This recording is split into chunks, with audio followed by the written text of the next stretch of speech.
अमेरिकी सदर Joe Biden इस साल नवंबर में होने वाले सदारती इंतखाबात से बाहर हो चुके हैं। वो सदारती इंतखाबात में हिस्सा नहीं लेंगे। उन्होंने अपनी दस्तबरदारी का ऐलान कर दिया है। उन्होंने नायब सदर कमला हैरिस की नामजदगी के लिए हिमायत का इजहार भी किया, लेकिन सदर बाइडेन की जानिब से हिमायत का मतलब नामजदगी नहीं है।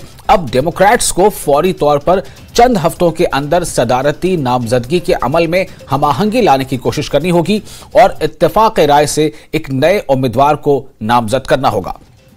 तो बड़ी खबर फिलहाल ये है कि जो नवंबर में इंतखाबात होने हैं, उस चुनाव में बाइडेन बनाम ट्रंप या ट्रंप बनाम बाइडेन ये नहीं होने वाला है, क्योंकि जो बाइडेन ने अपने आप को इस रेस से बाहर कर लिया है। हालांकि पहले से ऐसी चर्चा थी, जो अनऑफिशियल जो बातें हो रही थी उसमें यही था कि शायद जो बाइडेन अब उतने फिट नहीं है, या वो कुछ बीमारियों का शिकार है, या उनकी उम्र ज्यादा हो गई। ऐसी कई तरह की चर्चा थी। अब जाकर खुद बाइडेन ने इस बात का एक तरह से ऐलान कर दिया है। उन्होंने खुद को सदारती ओहदे के रेस से बाहर कर दिया है। वो फिलहाल सदर हैं। अमेरिकी सदर जो बाइडेन इस साल नवंबर में होने वाले सदारती इंतखाबात में हिस्सा नहीं लेंगे। उन्होंने अपनी दस्तबरदारी का ऐलान कर दिया है।